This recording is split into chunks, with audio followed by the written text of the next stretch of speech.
પછી આગળ બતાવે છે બીજું કારણ કે જો હવે ખાલી આ મીમાંસા ચાલે છે કે ભગવાન જે આ કહે છે એ ખરેખર વિરુદ્ધ વચન છે, ભગવાનની ભાષા દ્વારા વિરુદ્ધ જણાય છે, પણ એ વિરુદ્ધ વચન છે તો કે આ કારણોસર ભગવાન જે કહે છે એ વિરુદ્ધ નથી. પછી સમજાવે છે કે શું કહે છે. પહેલા તો સાંભળનારને એમ લાગ્યું કે આ ખોટું કહે છે, એટલે પહેલા આપણે એને કારણ આપીએ કયા કયા કારણોસર આ કહે છે ખોટું નથી, યોગ્ય છે, યથાર્થ છે. બીજું કારણ પણ આપે છે.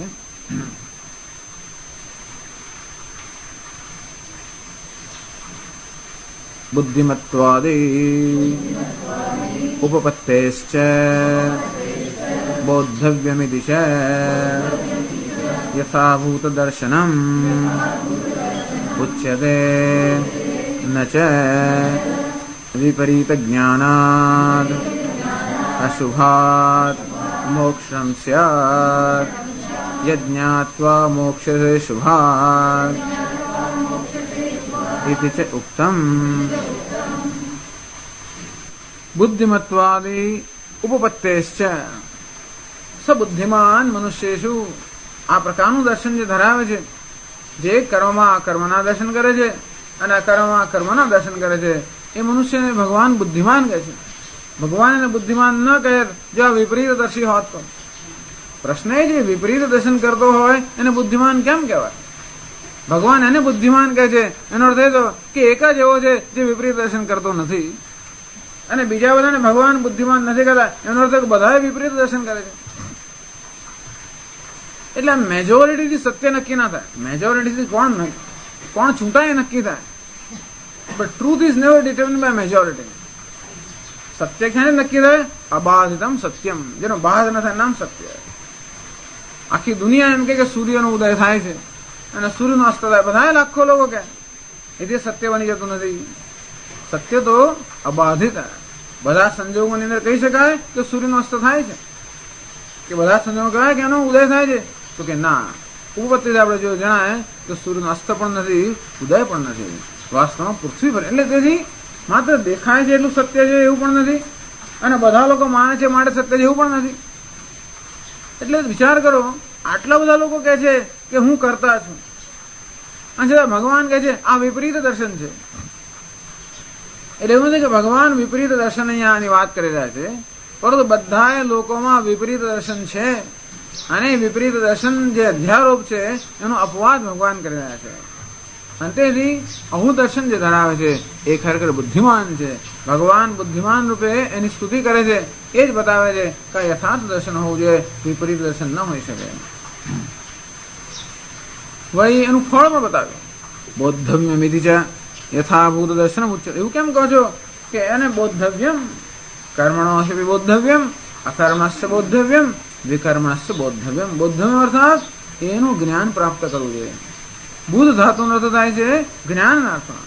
બોદ્ધવ્યમ અર્થાત એનું યથાર્થ જ્ઞાન થવું જોઈએ. તો ભગવાન કોઈ કર્મ અકર્મ અને વિકર્મનું યથાર્થ જ્ઞાન થવું જોઈએ. એનો અર્થ એ થયો કે આ શ્લોકમાં ભગવાન યથાર્થ જ્ઞાન આપે છે, નહીં કે વિપરીત જ્ઞાન. આ કારણો સમજાવે છે કે ભગવાન જે કહે છે એ યથાર્થ છે. એક તો એ કે માણસ સામાન્ય મનુષ્યની દ્રષ્ટિ છે એ વિપરીત દ્રષ્ટિ હોઈ શકે. બીજું એ કે ભગવાન આ જ્ઞાન અને બુદ્ધિમાન તરીકે એને સ્તુતિ કરે છે. તો ભગવાને પોતે જ આગળ કહેલું કે કર્મ અકર્મ વિકર્મ આ સર્વ તત્વનું જ્ઞાન પ્રાપ્ત કરવું જોઈએ. એટલે આ શ્લોકમાં જે કહે છે એ યથાર્થ જ્ઞાન હોવું જોઈએ. એનું ફળ પણ, આ જ્ઞાનથી શું ફળ મળે છે? ભગવાને કહ્યું ન ચ વિપરીત જ્ઞાનાદ અશુભાત મોક્ષમ સ્યાત યજ્ઞાત્વા મોક્ષસે શુભાત. તેથી ઉત્તમ ભગવાન આગળ કહ્યું યજ્ઞાત્વા મોક્ષસે અશુભાત. જે જ્ઞાન પ્રાપ્ત કરીને મનુષ્ય કે હે અર્જુન તું સંસારમાંથી મુક્ત થઈ જશે. જો વિપરીત જ્ઞાન હોય તો કોઈ સંસારથી મુક્ત થવાય જ નહીં. ભગવાન જો વિપરીત જ્ઞાનથી કહેતા હોય કે અર્જુન મુક્ત થાય તો બનવાનું જ નથી. અને તેથી જે જ્ઞાન આ શ્લોકમાં આપે છે એવું જ્ઞાન છે જે જ્ઞાન પ્રાપ્ત કરીને મનુષ્ય સંસારથી મુક્ત થઈ જાય. અને તેથી ભગવાન આ શ્લોકમાં જે કહે છે એ વાસ્તવમાં યથાર્થ જ્ઞાન જ હોવું જોઈએ, વિપરીત જ્ઞાન ન હોઈ શકે. અને તેથી ભગવાનનું આ વચન વિરુદ્ધ વચન નથી, વિપરીત વચન નથી, પણ કેવું છે જે અધ્યારોપ છે એનો અપવાદ કરવાનું વચન છે. અને તેથી કહે છે ઉપસંહાર કહે છે તસ્માદ कर्मा कर्मणि विपर्ययेण गृहीते प्राणिभिः तद्विपर्यय ग्रहण निवृत्त्यर्थम भगवतो वचनम कर्मण्य कर्मयः इत्यादि। तस्मात् તેથી કર્મા કર્મણી વિપર્યયેણ ગૃહીતે, કર્મ અને અકર્મ બધું મનુષ્યો અજ્ઞાની મનુષ્યો વિપરીત રીતે ગ્રહણ કરે છે. અર્થાત અજ્ઞાન ને અધ્યારોપને કારણે જ્યાં કર્મ છે ત્યાં મનુષ્ય અકર્મનું દર્શન કરે છે, જ્યાં અકર્મ છે ત્યાં મનુષ્ય કર્મ એટલે કે કર્તૃત્વના દર્શન કરે છે. એવું ગૃહીતે એ પ્રકારના દર્શન પ્રચલિત છે.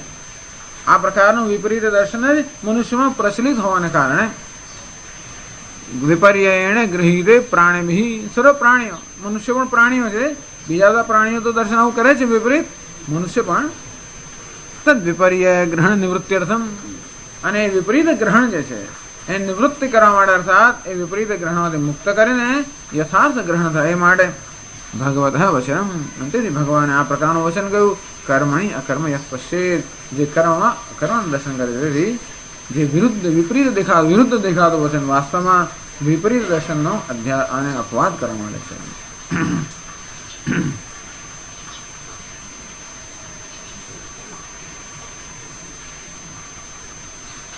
આગળ કહે છે કર્મને બદલે અકર્મ, બીજો પક્ષ કર્મમાં અકર્મ, તો કે એવું પણ નથી કહેતા. તે છે આગળ ન ચ અત્ર કર્માધિકરણમ અકર્મ અસ્તિ કુંડે બદરાણિ ઇવ નાભી અકર્માધિકરણમ કર્મ અસ્તિ કર્મ અભાવત્વાत् અકર્મણઃ. પેલા વિષય સપ્તમી, અધિકરણ સપ્તમી. તો વિષય આત્મા જે અકર્મ છે એને મનુષ્યો કર્તા તરીકે માને છે, અને અહંકાર જે વાસ્તવમાં કર્તા છે એને મનુષ્યો અકર્તા માને છે. અને તેથી વિષયની બાબતમાં લોકોનું વિપરીત ગ્રહણ હોવાને કારણે ભગવાન એ રીતે એનું નિરાકરણ કરે છે. અને ભગવાન એમ નથી કહેતા કે એકમાં બીજાના દર્શન કરવા, પાંદડામાં કૃષ્ણ દર્શન કરવા નથી કહેતા. એ દર્શન જુદા પ્રકારના છે. કૃષ્ણ અર્થાત ત્યાં કોઈ આકાર વિશેષ નથી. કૃષ્ણ અર્થાત ત્યાં જે સત્ય જે છે એ સત્યના દર્શન કરે કે પ્રેમના દર્શન કરે, એ જ વસ્તુની અભિવ્યક્તિ જ્યાં જોતા હોય એવું જ એવી પ્રકારના દર્શન છે, નહીં કોઈ આકાર વિશેષ દર્શન હોય. અને તે રીતે અહીં એવું નથી કે કર્મ જ્યાં ચાલેલું છે ત્યાં કંઈક આવું એનો કંઈક છે જે અકર્મ જેવું છે, અને જ્યાં અકર્મ હોય એ અકર્મની અંદર કર્મ છે એવું પણ નથી. ન છે અત્ર કર્મ અધિકરણમ કર્મ અધિકરણમ અકર્મ અસ્તિ કુંડે બદરાણી એવા. કુંડલે એક વાસણ હોય, વાસણમાં બદરાણી બોર ભર્યા હોય, વાસણમાં બોર ભર્યા હોય તો વાસણ શું છે? અધિકરણ. અને પેલા બોર કેવા છે? પેલો આધાર, અને બોર કેવા છે? આધેય.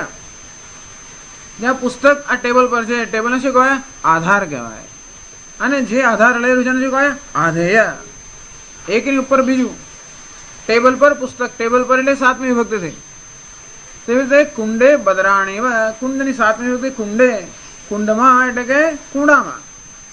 બદરાણી, બદરાણી એટલે બોર કે ફળ. કુંડાની અંદર કોઈ ફળ મૂક્યા હોય એવું, એટલે કુંડું શું છે? ફળનો આશ્રય છે, આધાર છે. તો તેવી રીતે ભગવાન જાણે કે કર્મમાં અકર્મ, ભગવાનનો એવો હેતુ નથી કે આ પ્રકારે કર્મને અધિકરણ કહેવું, કે કર્મરૂપી અધિકરણની અંદર, કર્મરૂપી પાત્રની અંદર અકર્મના દર્શન કરે છે. એટલે કર્મ એ અકર્મનો આધાર છે એવું ભગવાનનો કહેવાનો હેતુ નથી. કે અકર્મ એટલે શું? કર્મનો અભાવ. તો ભાવ વસ્તુ અભાવનો આધાર કે બે સાથે હોય જ કેમ શકે? કર્મમાં અકર્મ એટલે શું? કર્મનો અભાવ. અને કર્મનો અભાવ કર્મમાં કેવો હોઈ શકે? બંને કેવા છે? વિરુદ્ધ છે. અને અકર્મ એટલે કર્મનો અભાવ, કર્મના અભાવમાં કર્મ કેમ હોઈ શકે? કર્મ અને અકર્મ બંને વિરુદ્ધ હોવાને કારણે આધાર આધેય સંબંધ હોઈ ન શકે. આ જે બોર છે એ પેલા કુંડાથી વિરુદ્ધ નથી, માટે બોર કુંડામાં હોઈ શકે. તો કોઈ એમ કે અંધકાર પ્રકાશની અંદર અંધકાર, એવું બની શકે? પ્રકાશમાં અંધકારના દર્શન કરે છે એવું કોઈ કહે? એવું હોય પ્રકાશને બદલે કોઈ અંધકારના દર્શન કરતો હોય. યા નિશા સર્વભૂતાનામ તસ્યામ જાગૃતિ સંયમ, એ એવું જ હતું. યા નિશા સર્વભૂતાનામ તસ્યામ જાગૃતિ સંયમી યસ્યામ જાગૃતિ ભૂતાની સા નિશા પશ્યતો મુને. જે સામાન્ય મનુષ્ય માટે નિશા એટલે રાત્રિ સમાન છે, ત્યાં આગળ આ જ્ઞાની પુરુષ જાગ્રત છે. અને જ્યાં આ બધા જ્ઞાની પુરુષો જાગ્રત છે ત્યાં જ્ઞાની પુરુષ સુષુપ્ત નિદ્રામાં છે, એ જોતો નથી. પશ્યતો મુને, આ જોનાર મુનિ જે છે એને માટે આ નિદ્રા છે. જુએ છે છતાંય નિદ્રા છે. અને પેલા નિદ્રામાં છતાંય જુએ છે. કેવું છે ત્યાં એ જ કહેવામાં આવ્યું. તેમણે દ્રષ્ટાંત આપેલું કાક ઉલુક ન્યાય. જે કાગડા માટે દિવસ છે એ ઘોડ માટે શું છે? રાત છે. જે ઘોડ માટે રાત છે કાગડા માટે શું છે? અરે ઘોડ માટે દિવસ છે, કાગડા માટે રાત છે. એટલે કોઈ ઘોડને આપણો ઉપદેશ આપવો હોય તો સીધો ઉપદેશ આપીએ. જે અંધકારમાં પ્રકાશના દર્શન કરે છે, આ ઉપદેશ કાગડા નથી. કોને છે? ઘોડને છે. કાગડાનું યથાર્થ દર્શન, ઘોડનું છે વિપરીત દર્શન. તેથી ધારો કે કાગડો ઘોડને કહેતો હોય કે જ્યાં અંધકાર છે અંધકારમાં જે પ્રકાશના દર્શન કરે છે અને પ્રકાશમાં અંધકારના દર્શન કરે છે, એ ખરેખર જ્ઞાની છે, એ કાગડો છે.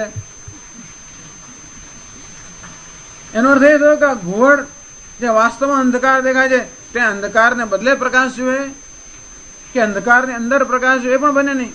અંધકાર ને પ્રકાશ પરસ્પર વિરુદ્ધ હોવાને કારણે અંધકારમાં પ્રકાશનું દર્શન થઈ જ ન શકે.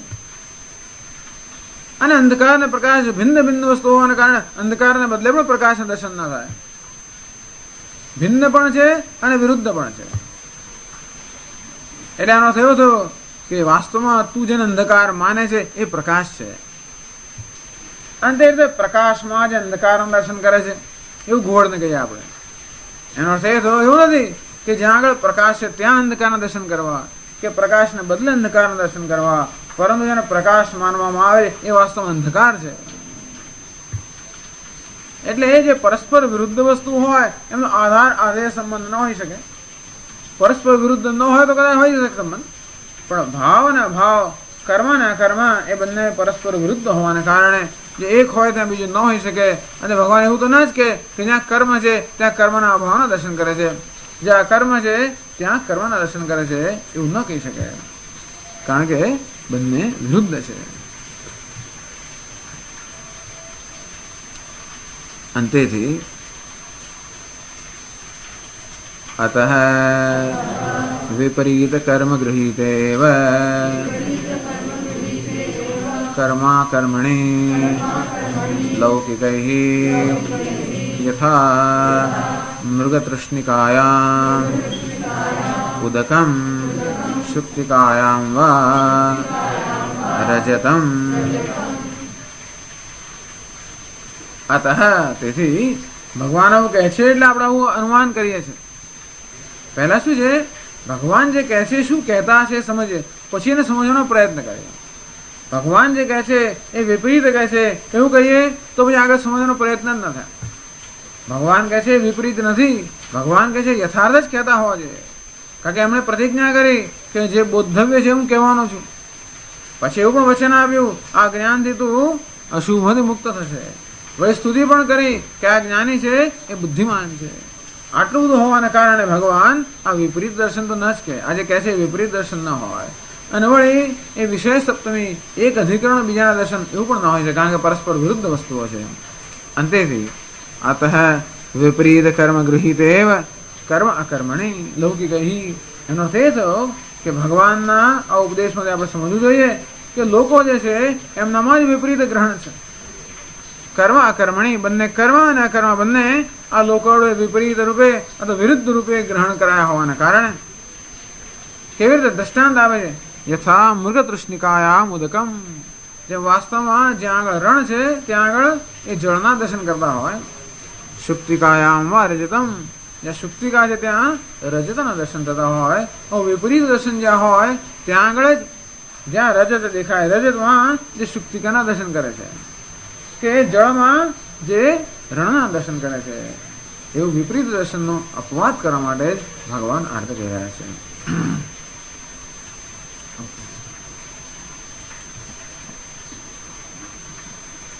ઓમ પૂર્ણમદ પૂર્ણમિદં પૂર્ણાત પૂર્ણમુદચ્યતે પૂર્ણસ્ય પૂર્ણમાદાય પૂર્ણમેવાવશિષ્યતે.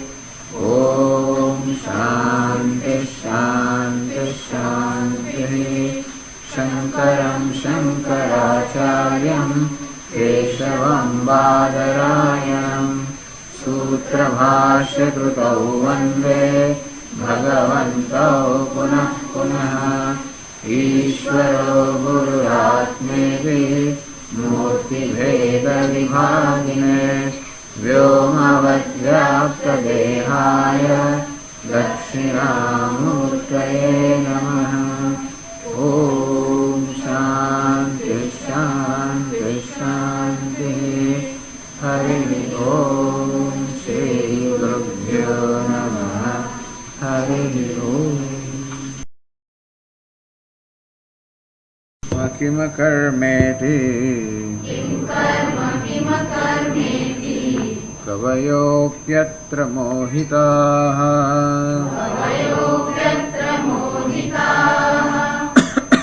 તત્તે કર્મ પ્રવક્ષ્યામિ યજ્ઞાત્વા મોક્ષ્યસે શુભાદ. કર્મણો હ્યપि બોદ્ધવ્યમ બોદ્ધવ્યમ ચ વિકર્મણઃ અકર્મણશ્ચ બોદ્ધવ્યમ ગહના કર્મણો ગતિઃ કર્મણ્યકર્મ યઃ પશ્યેદ અકર્મણિ ચ કર્મ યઃ સબુદ્ધિમાન મનુષ્યેષુ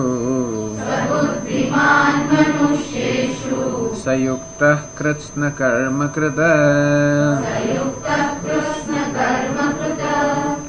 કિમ કર્મ કિમ અકર્મ ઇતિ કવયઃ અપि અત્ર મોહિતાઃ. કર્મ કોને કહેવાય અને અકર્મ કોને કહેવાયમાં કવિઓ અર્થાત મનીષીઓ વિદ્વાન લોકોને પણ મોહ છે. અર્થાત વિદ્વાન લોકો પણ અનેક પ્રકારનો ભ્રમ સેવે છે કે કર્મ કોને કહેવાય અને અકર્મ કોને કહેવાય. તત્તે કર્મ પ્રવક્ષ્યામિ. એ કર્મ અને અકર્મનું હું તને પ્રવચન કરીશ, અર્થાત હું તને સ્પષ્ટતાથી સમજાવીશ. યજ્ઞાત્વા, એ જ્ઞાન બહુ મહત્વનું છે. યજ્ઞાત્વા મોક્ષસે અશુભાત. એ કર્મ અને અકર્મના યથાર્થ સ્વરૂપનું જ્ઞાન પ્રાપ્ત કરીને તું અશુભાત સંસારાત, સંસારમાંથી મુક્ત થઈ જશે. એટલું બધું મહત્વનું જ્ઞાન છે કે જે જ્ઞાન પ્રાપ્ત કર્યા પછી તું સંસારમાંથી મુક્ત થઈ જશે. કર્મણો ખ્યપી બોદ્ધવ્યમ. અર્જુન, કર્મ વિશે પણ કંઈક બોદ્ધવ્યમ, કંઈ જાણવા યોગ્ય છે. અર્થાત કર્મ એ પણ જ્ઞાન પ્રાપ્ત કર્યા યોગ્ય છે. અકર્મણસ્ય વિકર્મણોપી બોદ્ધવ્યમ. વિકર્મ અકર્મ કર્મ આ બધાનું રહસ્ય તો કે જાણવું જોઈએ. કેમ? ગહના કર્મણો ગતિ. કઈ કર્મની ગતિ અથવા તો એનું રહસ્ય કે યાથાત્મ્ય, કર્મનું યથાર્થ સ્વરૂપ અત્યંત ગહન છે. અને તેથી કર્મ કોને કહેવાય અકર્મ કોને કહેવાય એ જાણવું જોઈએ. જે જ્ઞાન, કારણ કે કવિઓ કે વિદ્વાનો પણ એ વિષયમાં મોહ તો કે એ લોકો પણ મોહિત છે અને તેથી એ જ્ઞાન પ્રાપ્ત કરવાથી મનુષ્ય સંસારમાંથી મુક્ત થઈ જાય છે. આ પ્રકારની પ્રસ્તાવના કર્યા પછી ભગવાન કહે છે કર્મણી અકર્મયઃ પશ્યેદ. તો કર્મમાં જે અકર્મના દર્શન કરે છે, અકર્મણી છે કર્મયઃ, અકર્મમાં જે કર્મના દર્શન કરે છે, સ બુદ્ધિમાન, એ મનુષ્ય બુદ્ધિમાન છે. સયુક્ત, એ તો યોગી છે. સહ કૃષ્ણ કર્મકૃત, એ કૃતકૃત્ય છે. આમ કહીને આ પ્રકારની દ્રષ્ટિ જે ધરાવે છે ભગવાન એની સ્તુતિ કરે છે, પ્રશંસા કરે છે. એટલે જ્યારે આવું કહ્યું કે જે કર્મ એટલે કે ચેષ્ટા, વ્યાપાર, કોઈ પ્રકારનું કર્મ, વિહિત કર્મ, પ્રતિષિદ્ધ કર્મ, નિત્ય કર્મ, નૈમિત્ય કર્મ, કોઈ પણ કર્મ, કર્મ એટલે કે ચેષ્ટા, વ્યાપાર. તો ચેષ્ટા થઈ રહી છે, વ્યાપાર થઈ રહ્યો છે, ત્યાં કર્મ અકર્મ એટલે કર્મના અભાવના જ દર્શન કરે છે. અને અકર્મ અર્થાત જ્યાં કોઈ પ્રકારની ચેષ્ટા નથી, ત્યાં જે કર્મના દર્શન કરે છે, કર્મ એટલે જ્ઞાન. તો જ્યાં કઈ ચેષ્ટા થઈ રહી નથી અને જેવી માન્યતા સેવામાં આવે છે કે હું કઈ કર્મ કરતો નથી, આમ સામાન્ય કે અજ્ઞાની મનુષ્ય જેને કર્મનો અભાવ માને છે, ચેષ્ટાના અભાવને મનુષ્ય કર્મનો અભાવ માને છે, અને કર્મનો અભાવ ક્યાં છે? આત્મા, એટલે હું કર્મ કરતો નથી એમ જે માને છે એ પણ વિપરીત થશે, એ પણ બરોબર નથી. એટલે જ્યાં આવી પ્રકારની માન્યતા છે કે હું કર્મ કરતો નથી, ત્યાં ખરેખર મનુષ્ય કર્મના અજ્ઞાનના અહંકારના દર્શન કરે છે. અને જ્યાં એવી માન્યતા છે કે હું કર્મ કરી રહ્યો છું, ત્યાં કર્મના આત્માના દર્શન કરે છે. એ મનુષ્ય બુદ્ધિમાન છે, યોગી છે, કૃતકૃત્ય છે. આવું કહ્યું એટલે આનો અર્થ બરોબર સમજાવતા પહેલા શંકરાચાર્ય ભગવાનનું આ વચન તો વિરુદ્ધ છે. કર્મમાં જ અકર્મના દર્શન કરે છે, અકર્મમાં જ કર્મના દર્શન કરે છે. આ તો ભગવાન વિરુદ્ધ વચન બોલી રહ્યા છે. આવું બને જ કેવી રીતે? પ્રશ્ન કરે છે કે કર્મમાં અકર્મમાં દર્શન કરવા એટલે શું? અહીં સંસ્કૃત ભાષામાં કર્મણી અને અકર્મણી જે 7મી વિભક્તિ છે, એ 7મી વિભક્તિના એકથી વધારે અર્થ થતા હોય છે. એક અર્થ જેને કહેવાય છે વિષય સપ્તમી, એટલે કે 7મી વિભક્તિમાં જે શબ્દ છે એ વિષયના અર્થમાં છે. કોનો વિષય? ક્રિયાપદનો વિષય. કર્મણી અકર્મ યહ પશ્યેત, જે કર્મમાં અકર્મના દર્શન કરે છે. આમ દર્શન કરવાની એક ક્રિયા છે, એનો વિષય કર્મણી કે અકર્મણી દર્શાવે છે, અથવા એનું અધિષ્ઠાન સપ્તમી એટલે કોઈ સ્થળ દર્શાવે. 7મી વિભક્તિ ક્યાં તો કોઈ સ્થળનો નિર્દેશ કરે કે 7મી વિભક્તિ ક્યાં તો કોઈ વસ્તુનો નિર્દેશ કરે. એટલે બે રીતે આનું અર્થઘટન કરે. બંને રીતે ભગવાન કહે છે એ વિરુદ્ધ છે એમ પૂર્વ પક્ષી કહે છે કે કોઈ માણસ કહે છે. કોઈ પણ માણસ આવી શંકા થાય ને કે ભગવાન આ કેવું કહે છે?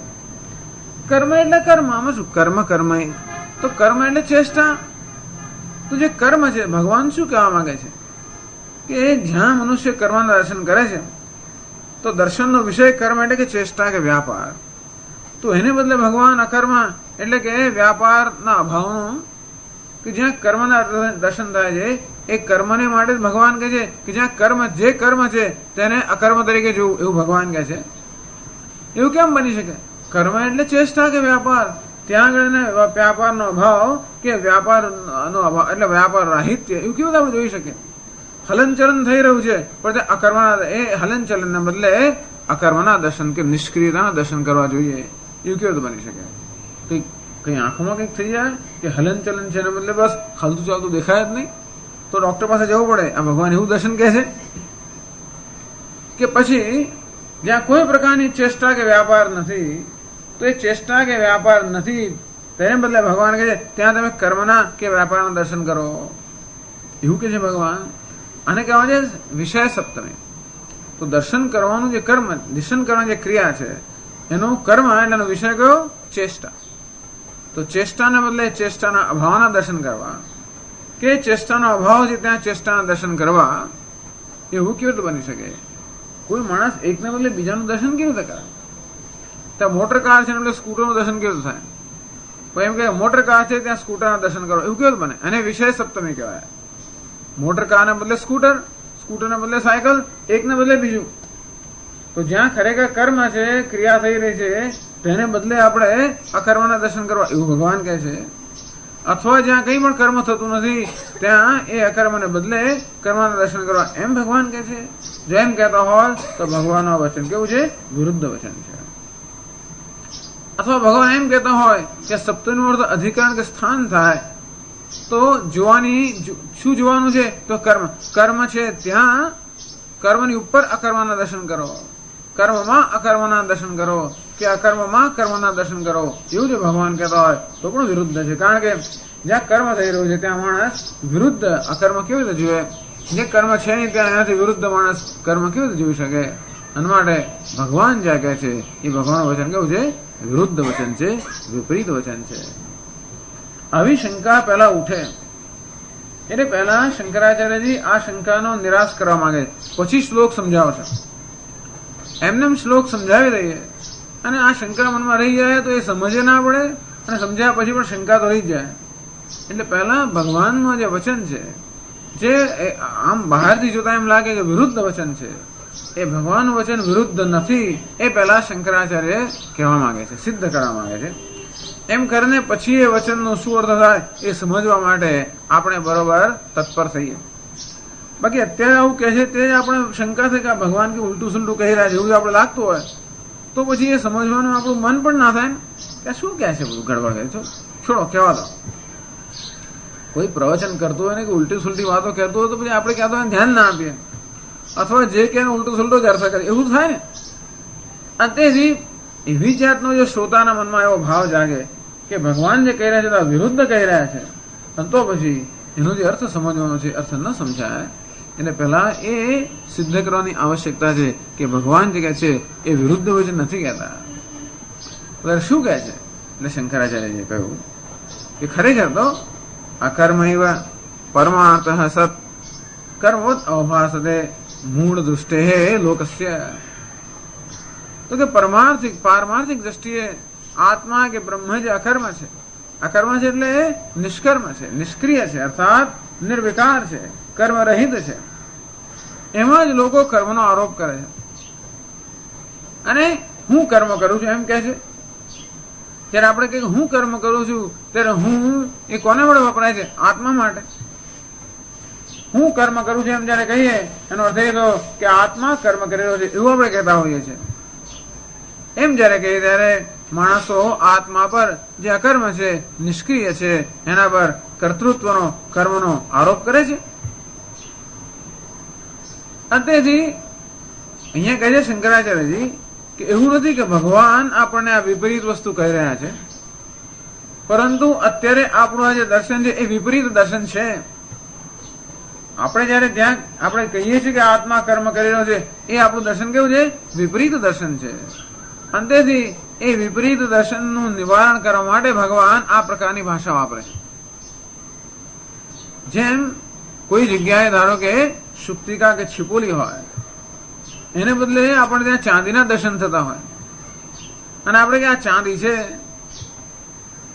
તો જેને એ પદાર્થનું વાસ્તવિક જ્ઞાન છે એ આપણને કે જ્યાં ચાંદી દેખાય છે ત્યાં ખરેખર રજતના, જ્યાં ચાંદી દેખાય છે ત્યાં આગળ શુક્તિકાના દર્શન કરો. જે ચાંદી છે ત્યાં શુક્તિકાના દર્શન કરે છે કે ચાંદીમાં શુક્તિકાના દર્શન કરે છે એ જ ખરેખર સાચા દર્શન કરે છે. યહ પશ્યતિ સ પશ્યતિ. એવું તો કે હોય ચાંદીમાં કોઈ શુક્તિકાના દર્શન કરી જ કેવું થઈ શકે? પણ કહેવાનો અભિપ્રાય એવો છે કે જ્યાં શુક્તિકા છે, જ્યાં છીપોલી છે ત્યાં માણસ વિપરીત દર્શન કરે છે, એને ચાંદીના દર્શન કરે છે. ત્યાં જે ચાંદી છે જ નહીં ત્યાં ચાંદીના દર્શન કરતા હોવાને કારણે કહેવામાં આવે છે કે તું જેને ચાંદી માને છે એ તો શુક્તિકા છે. તે જ રીતે ભગવાન કહે છે તું જેને કરતા માને છે એ તો અકર્તા છે, અને તું જેને અકર્મ માને છે એ ખરેખર કર્મ રહેલું છે. આ મનુષ્યનું દર્શન અત્યારે વિપરીત હોવાને કારણે એ વિપરીત દર્શનમાંથી મુક્ત કરવા માટે આવી જાતની વિરોધાભાસ વાળી ભાષા જાણે કે વાપરવી પડે છે. એટલે એક કારણ આપ્યું કે કારણ કે અત્યારે જે મૂળ મનુષ્યનું દર્શન છે એ વિપરીત હોવાને કારણે, એટલે એવું એક ભગવાન વિપરીત કર્યા છે, આપણે વિપરીત જોઈ રહ્યા જ છે અત્યારે, અને એ વિપરીત દર્શનમાંથી મુક્ત કરવા માટે ભગવાન આ પ્રકારના વચન કહે છે. અને ભગવાન જે કહે છે એ વિપરીત ન જ હોઈ શકે, કારણ કે ભગવાન પોતે જ આ જ્ઞાનીની પ્રશંસા કરે છે. સબુદ્ધિમાન મનુષ્ય શું? આ પ્રકારની દ્રષ્ટિ જેને છે એ મનુષ્યમાં બુદ્ધિમાન છે. સયુક્ત એ તો યોગી છે. સહ કૃષ્ણ કર્મકૃત એ તો કૃતકૃત્ય છે. હવે જેને આવું વિરુદ્ધ દર્શન હોય એ યોગી અને કૃતકૃત્ય અને બુદ્ધિમાન કેમ કહેવાય? તો ભગવાન આ મનુષ્યને બુદ્ધિમાન, યોગી અને કૃતકૃત્ય કહે છે, માટે આ દર્શન વિરુદ્ધ ન હોવું જોઈએ, એ યથાર્થ વચન હોવું જોઈએ. વળી આગળ ભગવાને કહ્યું કર્મણો ક્ષેપી બોદ્ધવ્યમ છે વિકર્મણ. આ કર્મનો પણ રહસ્ય જાણવું જોઈએ, અકર્મનું રહસ્ય પણ જાણવું જોઈએ. એમ કહીને પછી કર્મનું અને અકર્મનું રહસ્ય જયારે પ્રગટ કરતા હોય એનો અર્થ એ થયો કે ભગવાન જે આ શ્લોકમાં કહે છે એ જાણવા યોગ્ય વસ્તુ છે, અર્થાત એ યથાર્થ જ્ઞાન છે, એ વિપરીત જ્ઞાન ન હોય. અને વળી ભગવાને કહ્યું યજ્ઞાત્વા મોક્ષ સે અશુભાર. જે જ્ઞાન પ્રાપ્ત કરીને તું અશુભમાંથી સંસાર મુક્ત થઈશ. આ જ્ઞાન પ્રાપ્ત કરીને મનુષ્ય જો સંસારથી મુક્ત થતો હોય તો વિપરીત જ્ઞાન ન જોઈએ, કારણ કે વિપરીત જ્ઞાનથી કોઈ માણસ સંસારથી મુક્ત ના થાય. વિપરીત જ્ઞાન એટલે સંસાર. જ્યાં આત્મા કરતા છે એમાં એને કરતા માનો એનામાં સંસાર. અંતો આ જ્ઞાન વિપરીત જ્ઞાન ન હોય, આ જ્ઞાન યથાર્થ જ્ઞાન હોવું જોઈએ, કારણ કે આ જ્ઞાન પ્રાપ્ત કરવાથી મનુષ્ય સંસારથી મુક્ત થઈ જાય. એ પ્રકારે ભગવાને આગળ પ્રસ્તાવના કરી છે. આટલા કારણોસર, આ 4 કારણોસર ભગવાન જે કહે છે એ વિપરીત નથી, ભગવાન જે કહે છે એ યથાર્થ છે. એવું પહેલા શંકરાચાર્ય સિદ્ધ કર્યું. એટલે કે તસ્માત કર્મા કર્મણી વિપર્યયેણ ગૃહીતે પ્રાણિભિ તદ વિપર્યય ગ્રહણ નિવૃત્ત્યર્થમ ભગવતઃ વચનમ કર્મણ્ય કર્મયઃ પશ્યેત ઇત્યાદિ. એટલે કર્મ અને અકર્મ પ્રાણીઓ વિપરીત જુએ છે. વિપરીત એટલે બ્રહ્મ જે વાસ્તવમાં અકર્મ છે, આત્મા એ વાસ્તવમાં સર્વકર્મથી મુક્ત છે.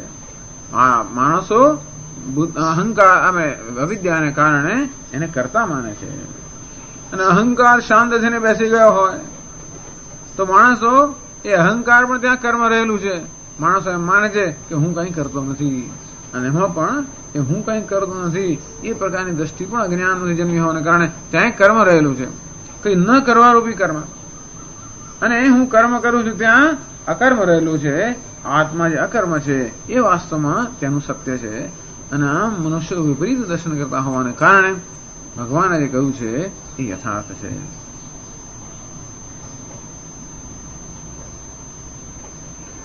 હવે પછીનું વાક્ય હું વાંચું છું.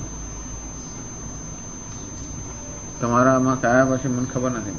ન ચ અત્ર 116મું પાનું, કઈ લાઈન છે? ન ચ અત્ર, ત્રીજો પેરેગ્રાફ. ન ચ અત્ર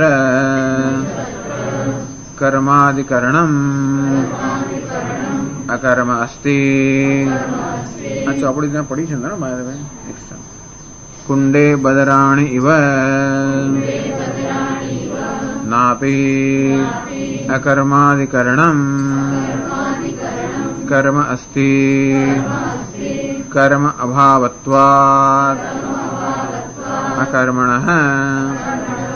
એની પાસે ચોપડી ના હોય મેળવી શકે છે, આપણી પાસે છે ચોપડીઓ અહીંયા આગળ. ન ચ અત્ર કર્મ અધિકરણમ અકર્મ અસ્તિ. અર્થાત ભગવાન એમ નથી કહેતા કુંડે બદરાણી આવી અધિકરણ સપ્તમી પણ ના હોઈ શકે, કારણ કે જેમ કોઈ કુંડમાં કે પાત્રમાં જેમ ફળ ભર્યા હોય તેવી રીતે કઈ અકર્મ નામના પાત્રમાં કર્મ એના પર હોય કે કર્મ નામના આધાર પર અકર્મ આધેય હોય એવું કઈ ભગવાન કઈ કહેતા નથી. કારણ કે કર્મ અને અકર્મ બંને પરસ્પર વિરુદ્ધ છે. એકમાં કર્મ અકર્મ એટલે કર્મનો અભાવ. આમ ભાવ અને અભાવ બંને પરસ્પર વિરુદ્ધ હોવાને કારણે જેમ પ્રકાશ અને અંધકાર પરસ્પર વિરુદ્ધ છે તેમ વસ્તુનું હોવું અને ન હોવું બંને વિરુદ્ધ છે. જ્યાં હોવું હોય ત્યાં ન હોવું ન હોય, અને ન હોય ત્યાં હોવું ન હોય. મારા માથા પર વાળ છે કે નહીં? તો કે છે. એનો અર્થ કે ટાલ નથી, અને ટાલ હોય તો વાળ નથી. બે એક જ વસ્તુ હોય, બે સાથે તો ના. એટલે માણસને વાળ ન હોવા, ટાલ નહીં તો આમ ધારો કે આપણે માથું મૂડાવી નાખ્યું એમ માનો તો વાળ નથી, તો ક્યાં તો એક અથવા બીજું જ હોય. એવું તો ના જોઈ શકે કે જ્યાં આગળ ટાલ છે ત્યાં વાળના દર્શન કરવા, એવું તો ના જોઈ શકે. ભગવાન ના કહી શકે કે જ્યાં વાળ છે ત્યાં વગેરે. એટલે પરસ્પર વિરુદ્ધ વસ્તુ કે વધારે સારું દ્રષ્ટાંત મળતું નથી અત્યારે, પણ પરસ્પર વિરુદ્ધ વસ્તુનું દર્શન ન થઈ શકે. દ્રષ્ટાંતની પણ કોઈક થોડીક કંઈક એનું પણ સ્ટેન્ડર્ડ હોવું જોઈએ. ચાલો, તો ન ચ અત્ર કર્મ અધિકરણમ અકર્મ અસ્તિ. ભગવાન એમ નથી કહેતા કે કર્મ એ અકર્મનો આધાર હોય કે અકર્મ એ કર્મનો આધાર હોય, એવું નથી કહેતા. કારણ કે અકર્મ અર્થાત કર્મનો અભાવ એ કર્મના અભાવનો આધાર કર્મ ના હોઈ શકે, અને કર્મનો અભાવ એ કર્મનો આધાર ના હોઈ શકે. અને બંને પરસ્પર વિરુદ્ધ વસ્તુઓ છે. અંતેથી અધિકરણ સપ્તમી એ ભગવાનનું કહેવાનું અહીંયા આશય ન હોઈ શકે એમ કહે છે. આગળ કહે છે, આપણે વાંચી ગયા ગયા વખતે. અતઃ વિપરીત કર્મ ગૃહીતે એવ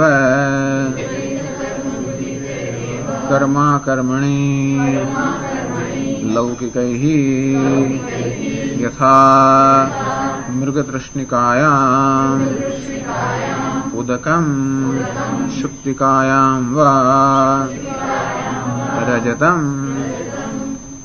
એટલે કહે છે કે ભગવાન આવું કહે છે માટે આપણું દર્શન વિપરીત દર્શન હોવું જોઈએ. આમાં કેવી રીતે આનું આપણું દર્શન વિપરીત દર્શન છે એવું શા બધા કહે છે? ભગવાન કહે છે વિપરીત ન હોવું જોઈએ. ભગવાન કહે છે વિપરીત ન હોવું જોઈએ. અને જોડો જડે કર્મણી અને અકર્મણી એ બે શબ્દોનો અર્થ વિષય સપ્તમી પણ ના થઈ શકે અને અધિકરણ સપ્તમી પણ ના થઈ શકે. અર્થાત કર્મ અને અકર્મની બંનેની સમાન સત્તા નથી. એક સત્ય છે અને બીજું મિથ્યા છે. એ દ્રષ્ટિએ જ્યાં મિથ્યા છે ત્યાં મિથ્યાને બદલે સત્યના દર્શન કરવા એવો એનો ભાવ અર્થ છે. એ તો વિષય સપ્તમી થઈ શકે, પરંતુ કર્મ અને અકર્મની સમાન સત્તા હોય તો વિષય સપ્તમી પણ શક્ય નથી અને અધિકરણ સપ્તમી પણ શક્ય નથી. આમ આ શ્લોકની જે પ્રચલિત અર્થઘટનની પદ્ધતિ છે એ જયારે આપણે અપનાવીએ, અર્થાત વાચ્યાર્થ સપ્તમી જયારે વાપરવામાં આવે ત્યારે ક્યાં તો વિષયના અર્થમાં હોય કે અધિકરણના અર્થમાં હોય. સતી સપ્તમીમાં ભાઈ તો અહીંયા લાગતું જ નથી, કે અહીંયા દર્શન કરવાનું છે અને એ લાગીએ તો પણ વિરુદ્ધ અર્થ નીકળે છે. અધિકરણ સપ્તમી લગાવે તો પણ વિરુદ્ધ અર્થ નીકળે છે. અંતે છતાંય ભગવાન કહે છે કે આ જ્ઞાનથી તો માણસ મોક્ષ પ્રાપ્ત કરે, સંસારથી મુક્ત થઈ જાય. એનો અર્થ એ થયો કે ભગવાન જે કહે છે એ વિપરીત નથી. તો વિપરીતતા ક્યાં રહેલી છે? વિપર્ય ક્યાં રહ્યો? તો કે આપણી દ્રષ્ટિમાં વિપર્ય રહેલો હોવો જોઈએ. કે તો ભગવાન જે કહે છે એ વિપરીત હોય કે આપણે જે માની છે વિપરીત છે? શાસ્ત્ર પ્રમાણ હોવાને કારણે એ દ્રષ્ટિ યથાર્થ છે, આપણી બુદ્ધિ પ્રમાણ ન હોવાને કારણે આપણી દ્રષ્ટિ યથાર્થ નથી. અતઃ એટલે શંકરાચાર્ય કહે છે વિપરીત કર્મ ગૃહીત એવ કર્મા કર્મણી લૌકિક. કર્મ અને અકર્મ બંને અલૌકિક એટલે કે અજ્ઞાની મનુષ્ય વિપરીત રીતે ગ્રહણ કરે છે.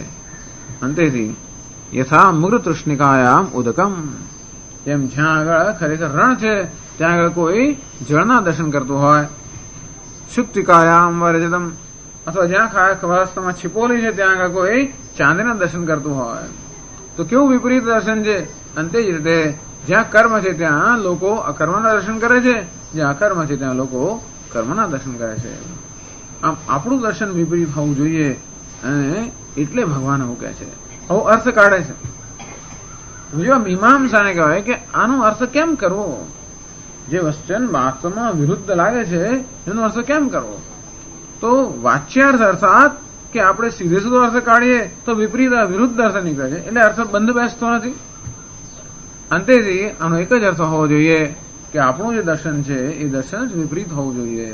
અંતેથી ભગવાન આપણે અધ્યારોપ કરીએ છીએ. જ્યાં અકર્મ છે ત્યાં કર્મનો અધ્યારોપ કરીએ છીએ, જ્યાં કર્મ છે ત્યાં અકર્મનો અધ્યારોપ કરીએ છીએ. એમ પરસ્પર અધ્યારોપ થતો હોવાને કારણે એ અધ્યારોપમાંથી મુક્ત કરવા માટે એનો અપવાદ કરવા માટેનું આ વચન છે. કારણ કે શાસ્ત્રમાં અધ્યારોપ અને અપવાદની પદ્ધતિનો જ હંમેશા પ્રયોગ કરવામાં આવતો હોય છે. અધ્યારોપ અને અપવાદ પદ્ધતિથી જ શાસ્ત્ર આપણને આ સત્યનું જ્ઞાન આપતો હોય છે. કારણ કે સત્ય પર અધ્યારોપ આપણે થઈ જતો હોય છે. અંતેથી એનો અપવાદ કરવા માટે જ હંમેશા શાસ્ત્રનું જ્ઞાન હોય છે.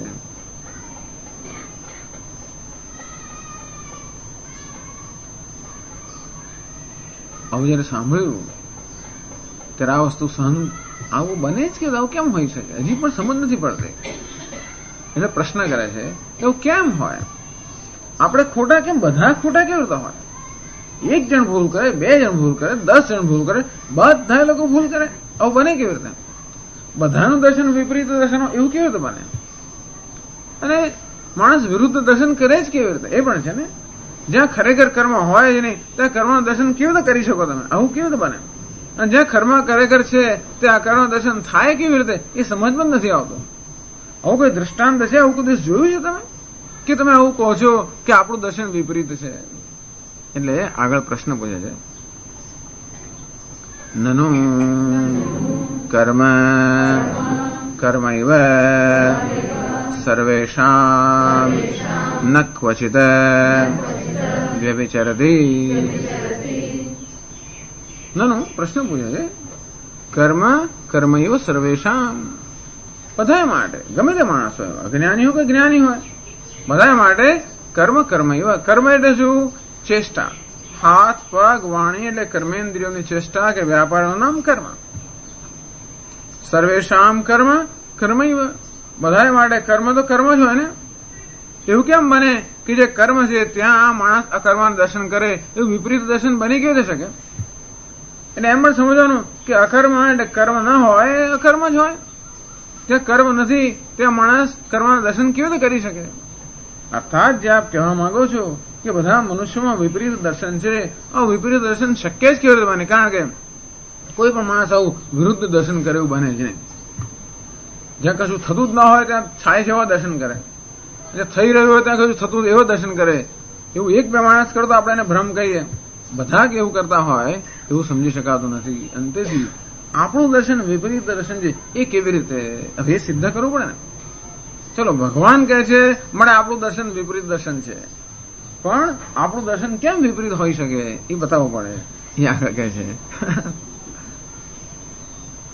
તન્ન નૌસ્થસ્ય નાવિગચ્છન્ત્યામ તટસ્થેષુ અગતિષુ નગેષુ પ્રતિકૂલગતિ દર્શનાત દૂરેષુ ચક્ષુષઃ કે ચક્ષુષા અસન્નિકૃષ્ટેષુ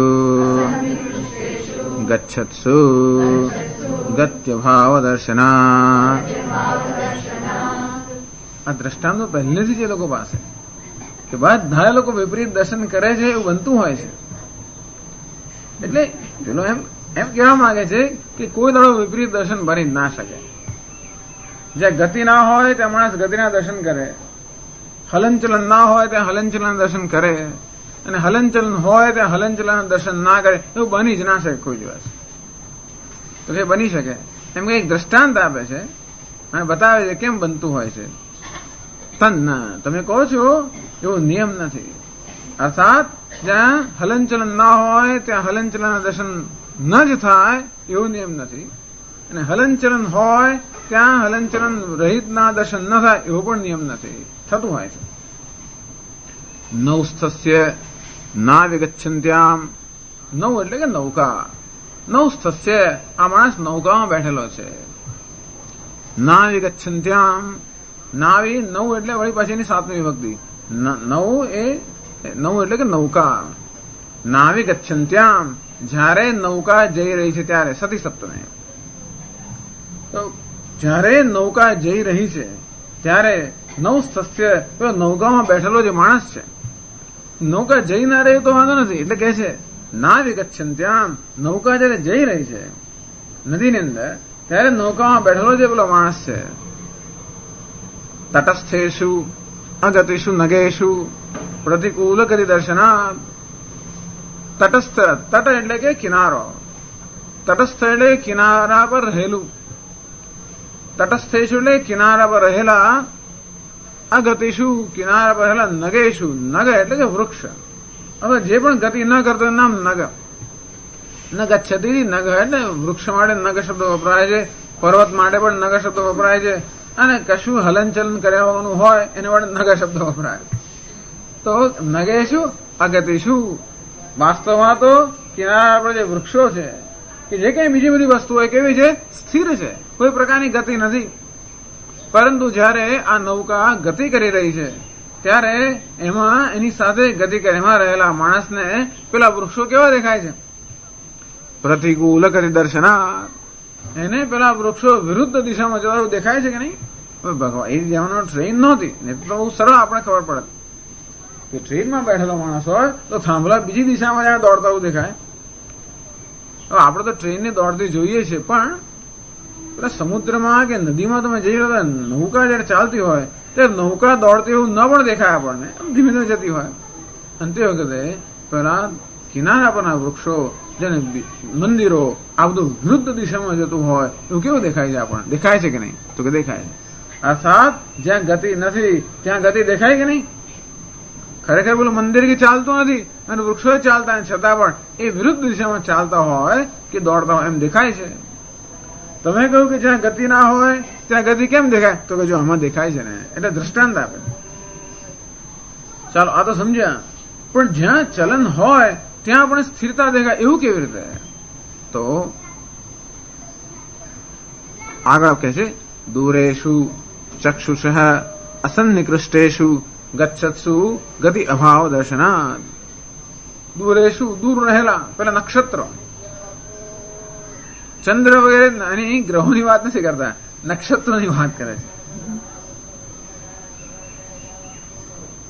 અસન્નિકૃષ્ટેષુ ગચ્છત્સુ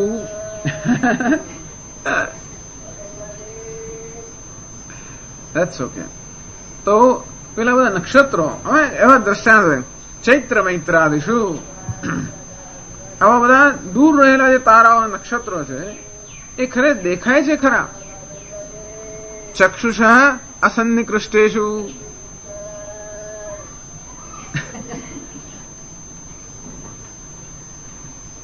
તેવી જ રીતે દૂરેષુ ચક્ષુષ અસન્નિકૃષ્ટેષુ ગચ્છત્સુ.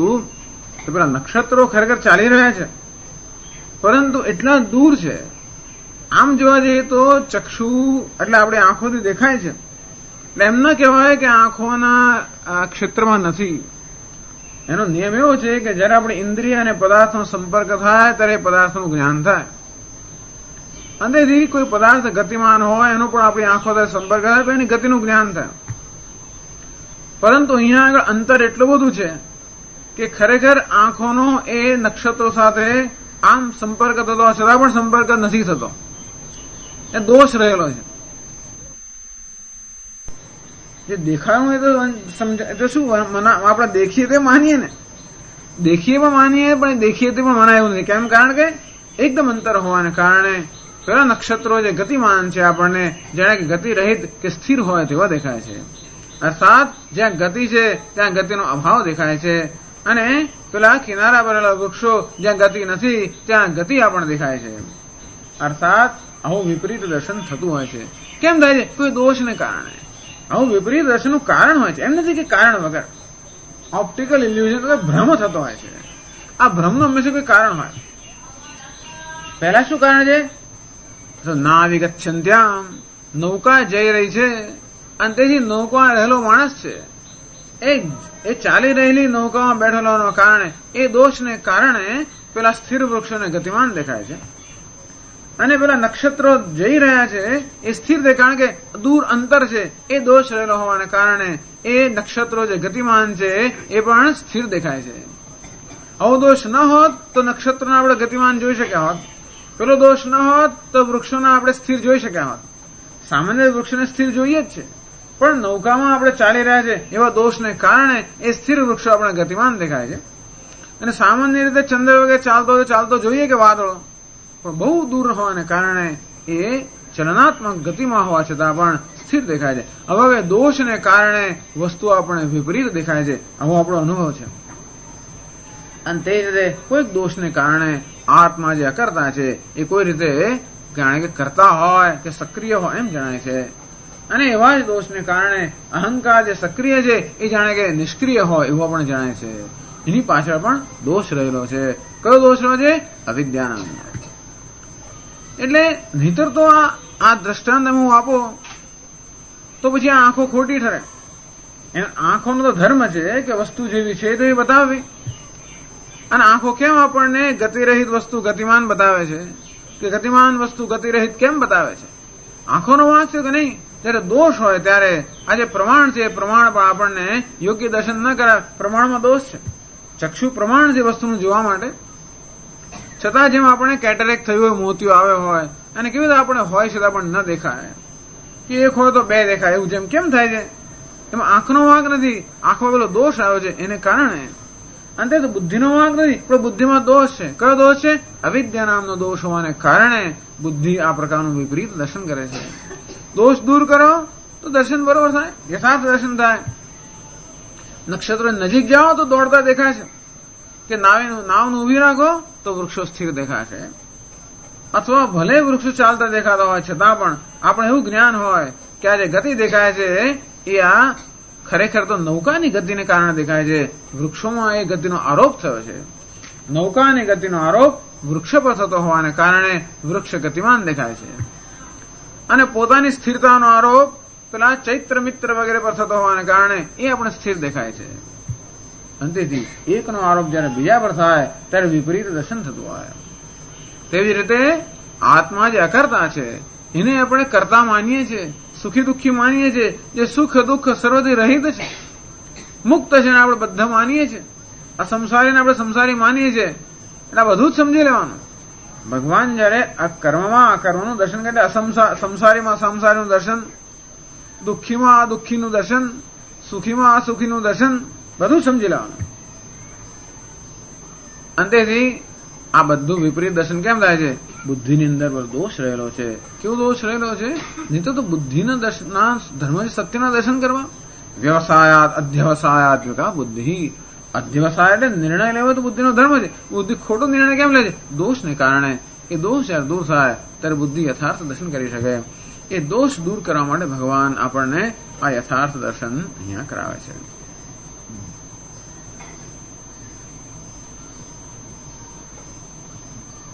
હવે આ જે દૃષ્ટાંતથી કહ્યું એ જ હવે આચાર્ય દાર્ષ્ટાંતમાં સમજાવે છે. આગળ કહે છે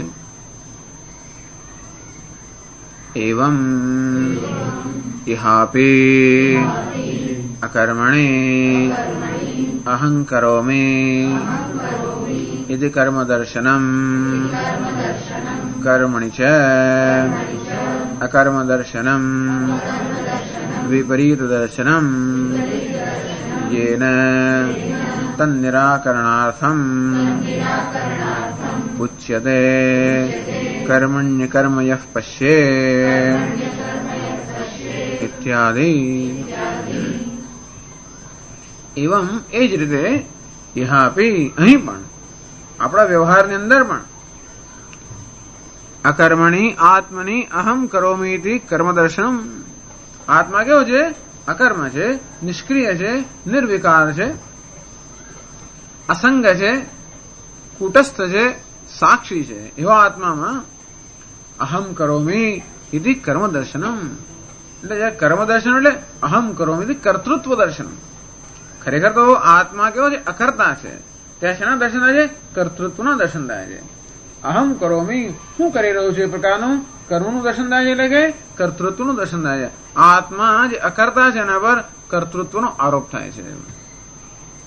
કર્મણી છે અકર્મ દર્શનમ. અને જ્યાં કર્મ થઈ રહ્યું છે અહંકારની અંદર, ત્યાં આગળ અકર્મ દર્શનમ, ત્યાં કર્મનો અભાવ કે અકર્તૃત્વ એ પ્રકારનું દર્શન થાય છે.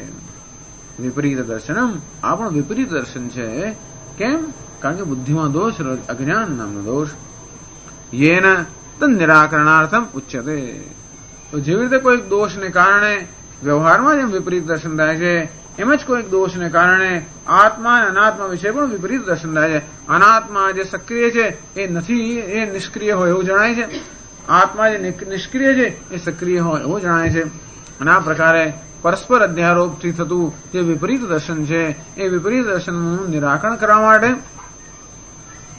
ઉચ્યતે કર્મણ્ય કર્મયઃ પશ્યેત ઇત્યાદિ. અંતેથી એના નિરાકરણ માટે ભગવાન કહે છે કર્મમાં અકર્મના દર્શન કરે, અકર્મમાં કર્મના.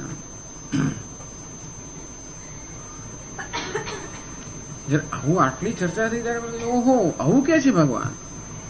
એટલે ભગવાન એટલું જ કહેવા માંગે છે કે આત્મા નિષ્ક્રિય છે, નિર્વિકાર છે, કુટસ્થ છે. ભગવાન એટલું જ કહેવા માંગે છે. અને અનાત્મા તો કે સક્રિય છે, વિકારી છે, ચલનાત્મક છે, અનાત્મા. આવું જ ભગવાન કહે છે. એટલે આવી ભાષાની અંદર પણ ભગવાન છેવટે આત્મા નિષ્ક્રિય છે, નિર્વિકાર છે, કુટસ્થ છે એ જ કહેવા માંગે છે ને. તો કે હા, તો કે એ તો કહ્યું આગળ કહ્યું તો ખરું. અવ્યક્તો એમ અચિંત્યોયમ. આત્મા અવ્યક્ત છે, અચિંત્ય છે, અવિકાર્ય છે. ન જાયતે મ્રિયતે વા કદાચિત. જેનો જન્મ નથી, મૃત્યુ નથી. અને આ રીતે સર્વભાવ વિકાર નો રાહિત્ય એટલે કે નિર્વિકાર આત્મા છે. એ તો આગળ કહ્યું. તો ભગવાન નવું શું કહ્યું? તો કહે ભગવાને કઈ નવું નથી કહ્યું. તો પછી શું કામ કહે કરે છે? એકની એક જ વસ્તુ નવા નવા શબ્દોમાં કહે કરે તો નવું કઈ કહ્યું? આટલું મોટું પ્રકરણ શરૂ કર્યું ને આટલું મોટું તમે તો જાણે એનો મોટું પ્રસ્તાવના કરી અને છેવટે બધું દળી દઈને ક્યાં આગળ એક જ વસ્તુમાં આવે ઉભું રહ્યું છેવટે કે આત્મા નિર્વિકાર છે, નિષ્ક્રિય છે, કુટસ્થ છે. બસ આ જ એનો સંદેશ છે. તો કે હા, એનો અર્થ કે ભગવાનને બીજું કઈ એકની એક જ વસ્તુ કહે કરે છે. એનો તો ભગવાન આને પુનરુક્તિ દોષ કહેવાય. એકનું એક જ તમે કહ્યા કરો. કે એના એ શબ્દોમાં કયા કરો કે બીજા શબ્દો એનું એ ક્યાં કરો, તો પછી એ તો દોષ કહેવાય ને, કારણ કે નવું કંઈ કહેવાનું હોય તો જ કહેવાનો અર્થ છે. તો કેમ ભગવાન આવું કેમ કરે છે? એટલે શંકરાચાર્ય કહે છે આગળ, તદેતત ઉક્ત પ્રતિવચનમ અપી અસકૃત અત્યંત વિપરીત દર્શન ભાવિતતયા મોમુહ્યમાનો લોકઃ શ્રુતમપી અસકૃત તત્વં વિસ્મૃત્ય મિથ્યા પ્રસંગમ અવતાર્ય ચોદયતિ ઇતિ પુનઃ પુનઃ ઉત્તરમાહ ભગવાન દુર્વિજ્ઞેયત્વં ચ આલક્ષ્ય વસ્તુનઃ તદેતત એટલે કે ભગવાને જ્યાં કહ્યું આત્માની અંદર જે વિકારની કે સક્રિયત્વની જે શંકા થાય એના ઉત્તરમાં ભગવાને કહ્યું કે આત્મા નિર્વિકાર છે, અક્રિય છે, અકર્મ છે. એ જે ભગવાને કહ્યું ઉક્ત પ્રતિવચનમ આપી, એ આગળ ભગવાને કહેલું છે. આ શંકાના ઉત્તરમાં ભગવાને પ્રતિવચન કે ઉત્તર આપેલો જ છે. આજે અર્જુનને શંકા થયેલી, આગળ ભગવાને કહ્યું કે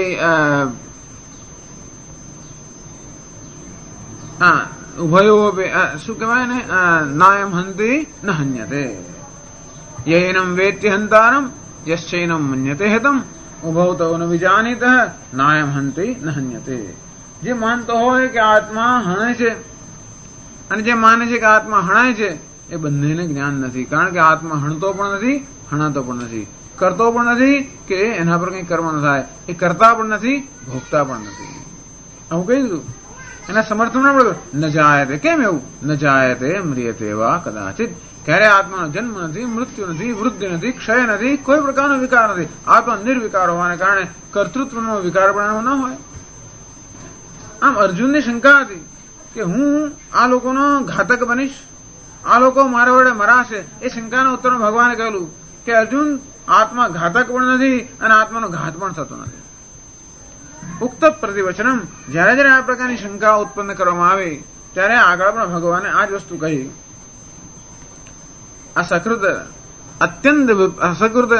અરે એક વાર નહીં અનેક વાર કહ્યું અને છતાંય અત્યંત વિપરીત દર્શન ભાવિત થયા મુમુહ્યમાનો લોક. પરંતુ આ વિપરીત દર્શનના સંસ્કાર એટલા બધા દ્રઢ છે. આત્મામાં કર્તૃત્વનો આરોપ, દેહાત્મા બુદ્ધિને કારણે આત્મા પર સંસારિત્વનો આરોપ, દુઃખીનો આરોપ, કર્તાનો આરોપ, બધો આરોપ એટલો બધો. અત્યંત વિપરીત દર્શન ભાવિત થયા. આ વિપરીત, અત્યંત વિપરીત દર્શન. કે હું તો કહું છું કે ભાઈ સુક્તિકાને એટલે ચાંદી જોયો તો કશો વાંધો નહીં, ચાલો. પણ આ તો શું છે, જ્યાં છે જ નહીં, જ્યાં સંસાર નામની વસ્તુ નથી, ત્યાં સંસારના દર્શન કેટલું દુઃખ. અત્યંત વિપરીત દર્શન થયા, વિપરીત દર્શન ભાવિત થયા. અને વારંવાર એ પ્રકારના વિપરીત દર્શનને કારણે જે સંસ્કાર પડ્યા છે, ભાવના, હું દુઃખી, હું કરતા, હું સંસારી વગેરે વગેરે, હું ભોગતા, એમ કરીને સતત આ પ્રકારના સંસ્કાર જે પડેલા છે એને કારણે મોમુહ્યમાનો લોક અતિશયને મોહ આપદ્યમાન, અત્યંત મોહ પામેલો, પુનઃ પુનઃ વારંવાર મોહ પામેલો અને મહાન અતિશય મોહ પામેલો આ માણસ. શ્રુતમપી અસકૃત તત્વમ વિસ્મૃત્ય. વારંવાર આ એકની વસ્તુ સાંભળે છતાં પણ વળી પાછું ભૂલી જાય, વળી પાછું એ વિચાર સવાર થઈ જાય, ના પણ આવું કેમ? પણ જગત કેમ બનાવે ભગવાને? પછી આવો જીવ આવ્યો કેમ? અને પછી દુઃખ કેમ છે? આમ કેમ છે? ફલાણું કેમ છે? પેલા આમ કેમ કર્યું? વારંવાર આપણે એમ કે આપણે પ્રશ્ન જુદા થાય, એકનો એક જ પ્રશ્ન હોય છે. આપણે એમ કે રોજ આપણે જુદા પ્રશ્ન પૂછીએ છીએ. અને જગત વિશે પ્રશ્ન પૂછો, બીજી વાર પેલા વિશે પૂછો, ત્યારે ત્રીજી વાર એકનો એક જ પ્રશ્ન. વિસ્મૃત્ય વારંવાર ભૂલી જાય એટલે એક વસ્તુ સમજે તો બધું સમજાય. ખરેખર તો અસલ એકની વાત કરવામાં બધાની વાત થતી હોય છે, અને છતાંય પણ આપણે એમ કે આ જુદું પેલું જુદું, અને પછી ત્યાંનો પ્રશ્ન પૂછ્યો, એ ઉત્તર મળે, વળી ત્રીજો પ્રશ્ન પૂછ્યો, એમ કરીને મિથ્યા પ્રસંગમ અવતાર્ય નવો દરરોજ નવો પ્રસંગ ઉભો કરે, મિથ્યા પ્રસંગ ઉભો કરીને ચોદયથી. એટલે વારંવાર માણસ પ્રશ્ન કર્યા જ કરે છે. જુદા જુદા સંદર્ભમાં જે કહેવામાં આવ્યું છે ભૂલી જઈને જાણે કે નવી જ વસ્તુ ના હોય, અને તે રીતે એ વસ્તુ ભૂલીને નવા નવા પ્રશ્નો જુદા જુદા સંદર્ભમાં કર્યા જ કરતો હોવાને કારણે પુનઃ પુનઃ ઉત્તરમાહ ભગવાન, એટલે તેથી ભગવાન એકનો એક ઉત્તર જે અપાઈ ગયો છે તેને વારંવાર આપે છે. કારણ કે આ પ્રશ્ન કરનાર વારંવાર પ્રશ્ન કરે છે. કેમ? કારણ કે વળી પાછો પ્રશ્ન આવી જાય છે એકદમ. પછી પેલા એવું ભયંકર સ્વપ્ન જોઈને જાગી ગયો અને આમ રડવા ડુસકે રડે, શાંત વાળો, પછી ડુસકું, શાંત વાળો, વળી પાછું આવે. અને જોવાની અસર રહી ગયો 15 દાડા, મહિનો, વર્ષ, 2 વર્ષ રહી જાય. એને કંઈક દેખાય જ કે કંઈક આવ્યું. એને દરરોજ સમજાય કે ભાઈ આવતું કોઈ નથી, જો તારા સિવાય કોઈ નથી વગેરે સમજાય કરે, વળી પાછું ઉભું થાય. આવું આપણા અનુભવનો વિષય છે ને. અને તેવી રીતે પેલું ભૂત છે ને સંસારીનું, રોજ આવ્યા જ કરે છે. આજે સમજાયો, વળી સમજાયો, છતાં પણ વિસ્મૃત્ય અસકૃત શ્રુતોમાં વિસ્મૃત્ય, એ તત્વનું વારંવાર સ્મરણ કરવા છતાં પણ વળી પાછા ભૂલી જાય ને. મિથ્યા પ્રસંગ, દરેક પ્રસંગે એની વસ્તુ જુદી રીતે બહાર પડે પાછી. એને એક જ વસ્તુ જુદી રીતે. આજે એને ભૂત દેખાય, કાલે પલિત દેખાય, કાલે ત્રીજું દેખાય છે. એક જ વસ્તુ જુદી રીતે દેખાયા કરે. અને તેથી રોજ કે જો ગઈકાલે તમે કોઈ પહેર્યું પણ આજે તો આ આવ્યું. તમે કહ્યું કે ત્યાં કૂતરો બિલાડી તો છે ને, બિલાડી તો ઉંદર તો છે ને, ઉંદરની પણ બીજું તો છે ને. એકને એક જ વસ્તુ એને જુદું દેખાયા કરે, જુદી રીતે દેખાય ગમે એમ. તેથી રોજ આપણને સમજાવીને પણ શાંતિ ધીરજ રાખવી પડે. ભગવાનમાં કેટલી ધીરજ, વિચાર કરો. શાંતિથી પછી જાણે કે ફરી નવું જ ના કહેતા હોય, જાણે કે નવો જ પ્રશ્ન હોય અને નવો જ ઉત્તર ના અપાતો હોય, એટલી શાંતિથી સ્પષ્ટતાથી. અને એ જાણે ભગવાન એવી તો ઉત્તર આપે છે જાણે કે નવું કહેતા હોય આપણને લાગે. અને તેથી ભગવાન એટલી સ્વસ્થતાથી ઉત્તર આપે છે, જરા પણ વિક્ષિપ્ત થયા વગર, કે આપણે ભગવાન કે નવું કહી રહ્યા છે. ખરેખર એ ભગવાનની ભગવત્તા બતાવે છે કે આપણે જયારે નવું કહેતા એવું લાગે, એ આત્માની પણ નિત્ય નવીનતા બતાવે છે. અને જોડે ભગવાનને પણ નિત્ય નવીનતા બતાવે છે, કે જાણે કે નવું ન સાંભળતા એમ લાગે, વાસ્તવમાં એક વસ્તુ સાંભળી રહ્યા હોય છે. અને છતાં આપણું મન રોજ પ્રશ્નો કરે. સ્વામી, જે પ્રશ્ન મનમાં ઉઠે એ પ્રવચનમાં એનો ઉત્તર અપાય છે, પણ એનો એક પ્રશ્ન ઉઠતો હોય એનો જ ઉત્તર અપાતો હોય. એટલે ભગવાન આવું વારંવાર એકની વસ્તુ કહેતા હોય, એનો અર્થ એ થયો કે એકનો એક પ્રશ્ન ભિન્ન ભિન્ન રૂપે આપણા મનમાં ઉપસ્થિત થતો હોય છે. એક વસ્તુ ક્યાં તો એ કારણ હોય છે, અથવા તો ભગવાન જાણે છે દુર્વિજ્ઞેયત્વમ ચાલક્ષ્ય વસ્તુન, અથવા તો આ વસ્તુ એટલે આત્મ વસ્તુ છે, આત્મ તત્વ છે, એ અત્યંત દુર્વિજ્ઞેય છે, અર્થાત એને સમજવી અત્યંત કઠિન છે. એને કારણે ભગવાન વારંવાર એકનો એક જ સત્ય દોહરાવી રહ્યા છે. જુદા જુદા શબ્દોમાં, જુદા જુદા સંદર્ભમાં, જુદી જુદી રીતે એકને એક જ વસ્તુ દોહરાવી રહ્યા છે. કારણ કે આ વસ્તુ સમજવી અત્યંત મુશ્કેલ હોવાને કારણે જુદા જુદા દ્રષ્ટાંતો, જુદા જુદા સંદર્ભ, તત્વમસીયો ઉપદેશ આચાર્ય 9 વાર કર્યો. દરેક જુદું દ્રષ્ટાંત આપે અને જુદા જુદા દ્રષ્ટાંતથી જુદા જુદા સંદર્ભમાં સમજાવે. તત્વમસી તો કે ના હોય, કેવી રીતે હોય? હું બ્રહ્મ છું, હોય ના શકે. જગત કારણ બ્રહ્મ હું છું. ના, ફરી મને કહો, બીજી રીતે સમજાવો, હજી સમજણ નથી પડી. 9 વાર કહ્યું ત્યારે થયું કે હા. પછી એને જ્ઞાન થયું શું? તદ્ધ વિજ્ઞે. પછી એને જ્ઞાન થયું અહમ બ્રહ્માસ્મિ. અંતેથી વારંવાર કહેવાની અસકૃત આવૃત્તિ અસકૃત ઉપદેશાત. અંતેથી એને આવૃત્તિ એટલે સતત આ વસ્તુનો અભ્યાસ, સતત રિપીટ કરવાની જરૂર પડે.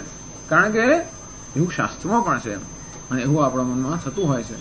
તેથી 2 કારણ હોય, ક્યાં તો વારંવાર આ પ્રશ્ન કરે છે માટેનો ઉત્તર આપે છે, અથવા તો આ વસ્તુ સમજવી અત્યંત કઠિન હોવાને કારણે ભગવાન એને ભિન્ન ભિન્ન રીતે સમજાવી રહ્યા છે.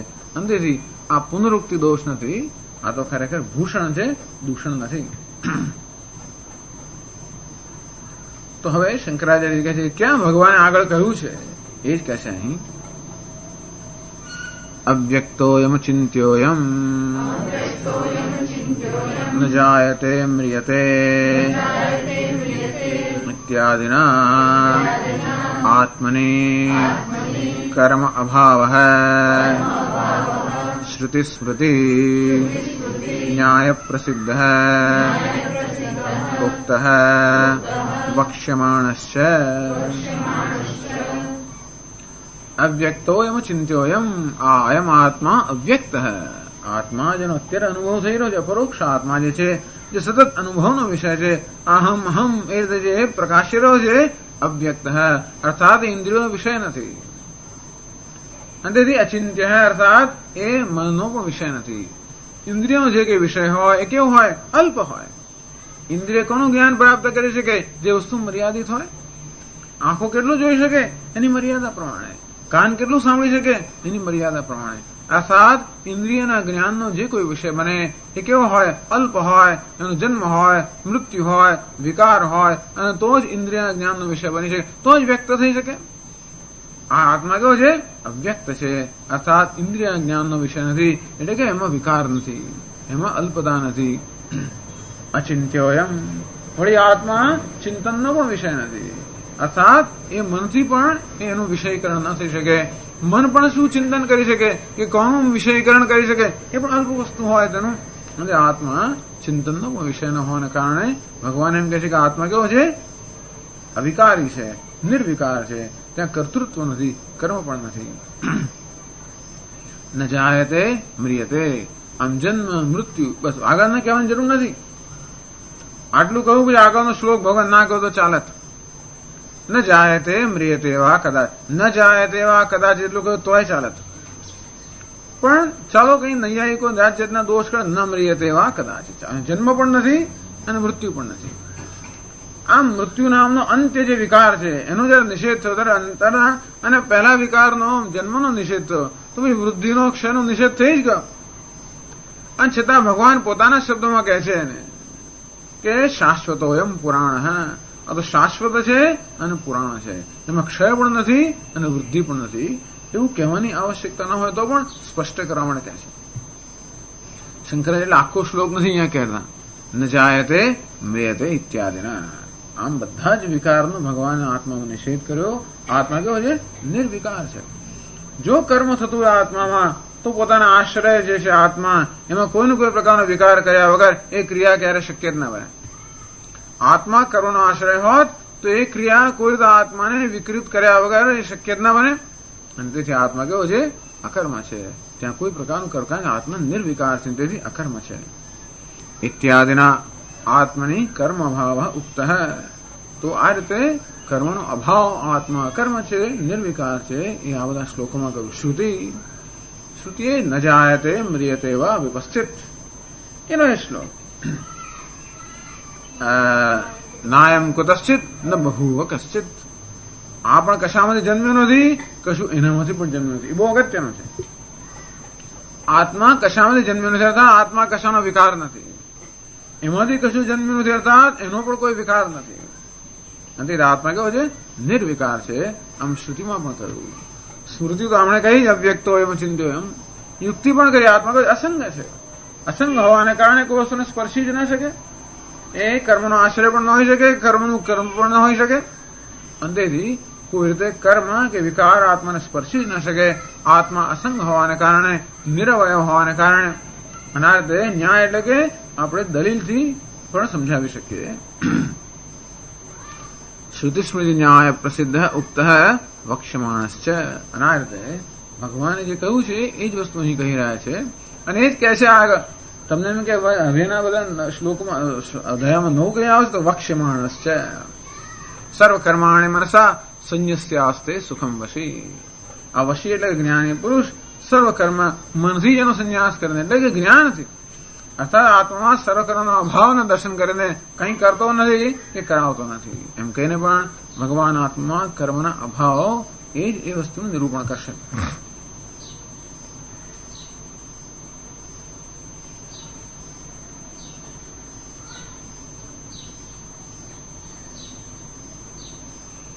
તો હજી પણ પ્રશ્ન કરે છે કે આવું કેવી રીતે વિપરીત દર્શન થાય? બધા લોકો જાણે છે કર્મ થાય શરીરથી, મનથી અને વાણીથી।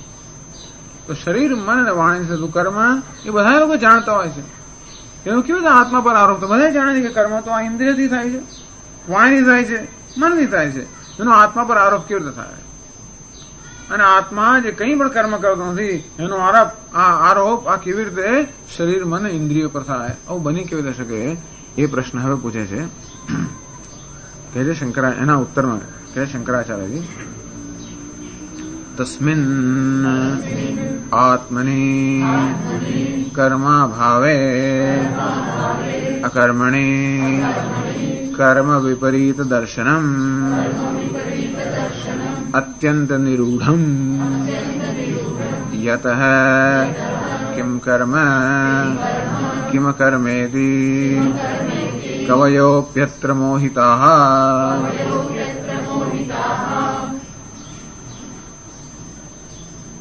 તસ્મિન આત્મની કર્મ અભાવે, આત્મા જે કર્મ અભાવ છે અર્થાત કર્મ રહિત છે, કર્મનો ક્યાં સ્પર્શ નથી, અથવા અકર્મ છે, નિર્વિકાર છે એવા આત્મામાં, એટલે અકર્મણી જે અકર્મ છે, કર્મ રહિત છે, અકર્તા છે, કર્મ વિપરીત દર્શનમ અત્યંત નિરૂઢમ એવા અકર્મ આત્માની અંદર એને કર્તા તરીકે સમજવું એ દર્શન છે અત્યંત નિરૂઢમ.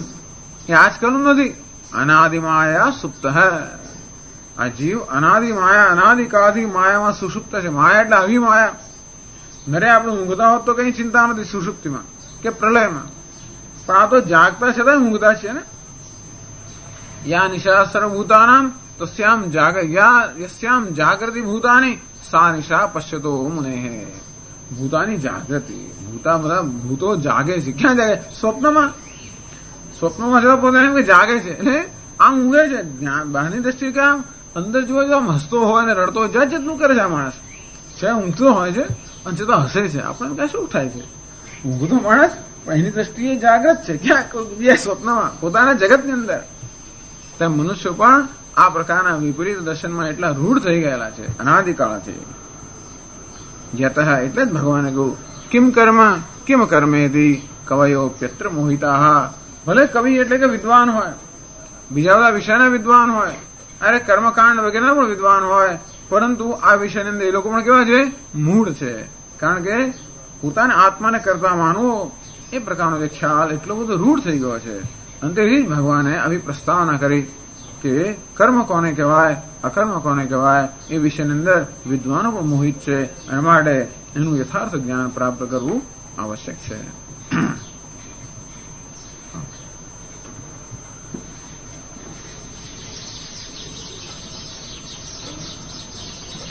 ઓમ પૂર્ણમદ પૂર્ણમિદં પૂર્ણાત પૂર્ણમુદચ્યતે પૂર્ણસ્ય પૂર્ણમાદાય પૂર્ણમેવાવશિષ્યતે. ઓમ શાંતિ શાંતિ શાંતિ. શંકરં શંકરાચાર્યં કેશવં બાદરાયણં सूत्रभाष्यकृतौ वन्दे भगवन्तौ पुनः पुनः. ईश्वरो गुरुरात्मेति मूर्तिभेदविभागिने व्योमवद्व्याप्तदेहाय दक्षिणामूर्तये नमः. ॐ शान्ति शान्ति शान्तिः. हरिः ॐ श्री गुरुभ्यो नमः. हरिः ॐ.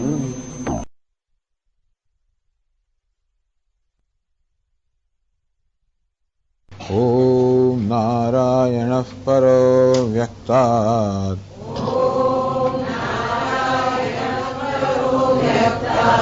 अण्डमव्यक्तसम्भवम्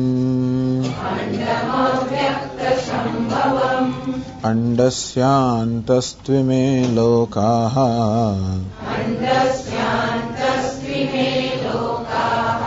सप्तद्वीपा च मेदिनी.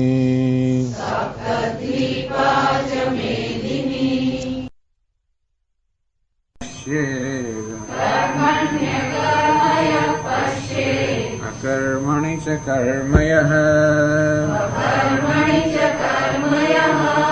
बुद्धिमान् मनुष्येषु सयुक्तः कृत्स्नकर्मकृत्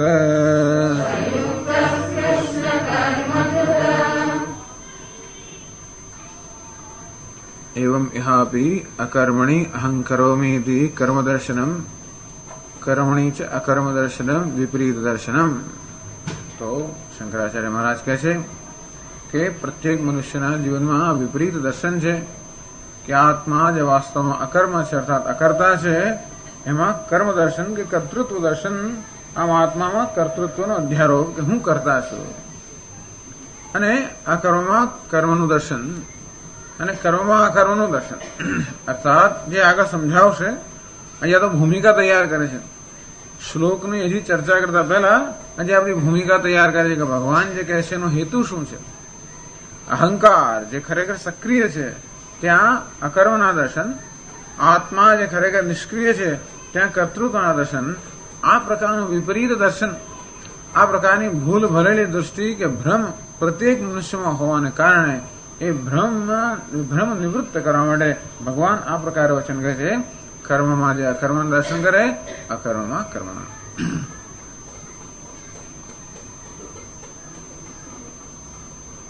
तदेतत् उक्त प्रतिवचनमपि असकृत अत्यंत विपरीत दर्शन भाविता मोमुह्यमानो लोकः। प्रश्न पूछ्यो कि आ वस्तु तो આગળ કહેવાઈ ગઈ છે તો કે બરોબર છે અને છતાં પણ મનમાં આનો આ જ પ્રશ્ન વારંવાર ઉઠતો હોય છે કારણ કે આ પ્રકારનો અધ્યારોપ આત્માને કરતા માની લેવો, અંતેથી ભોગતા માની લેવો, સુખી દુઃખી માની લેવો, સંસારી માની લેવો, આ પ્રકારનો અધ્યારોપ એટલો બધો રૂઢ થઈ ગયો છે કારણ કે અંતેથી અસકૃત અત્યંત વિપરીત દર્શન ભાવિત થયા। આ પ્રકારનું વિપરીત દર્શન કે હું દુઃખી છું, સંસારી છું, એ પ્રકારની ભાવના કે સંસ્કાર એટલા બધા દ્રઢ થઈ ગયા છે। મુમુહ્યમાનો લોક હે કે દરેક મનુષ્ય એટલો બધો અત્યંત મોહિત થઈ ગયો છે। સામાન્ય મોહ પણ નથી, આ એટલો રૂઢ મોહ છે, એટલી પ્રચુર માત્રામાં મોહ છે।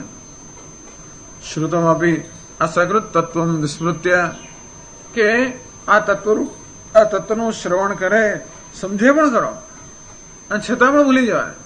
અર્થાત પેલા જે વિપરીત દર્શનના સંસ્કારો એટલા રૂઢ છે કે આ સાંભળ્યા છતાં અરે સમજ્યા છતાં પણ વળી પાછા પેલા સંસ્કાર એનો કબજો લઈ લે અને બીજું કંઈક ભ્રમ ઉત્પન્ન કરે, એકમાંથી બીજો ભ્રમ ઉત્પન્ન કરે કે બીજો કંઈક સંશય ઉત્પન્ન કરે। મિથ્યા પ્રસંગમ અવતાર્ય અંતેથી ખોટી વસ્તુઓ વારંવાર ઉત્પન્ન કરે। મૂળ મિથ્યા દર્શન એ જ મહાન પ્રશ્ન છે અને એને કારણે અનેક બીજા પ્રશ્નો ઉત્પન્ન કરીને ચોદયથી પ્રશ્ન વારંવાર પૂછ્યા કરતા હોય છે। એને કારણે ભગવાન એકને એક જ વસ્તુ જુદા જુદા શબ્દોમાં વારંવાર કહેતા જણાય છે। દુર્વિજ્ઞેયત્વમ ચ આલક્ષ્ય વસ્તુન અને વળી બીજું પણ કારણ છે કે આ વસ્તુ અર્થાત આત્મતત્વ અત્યંત સૂક્ષ્મ હોવાને કારણે, જાણવું અત્યંત કઠિન હોવાને કારણે પણ ભગવાન એ વસ્તુનું નિરૂપણ વારંવાર કરે છે।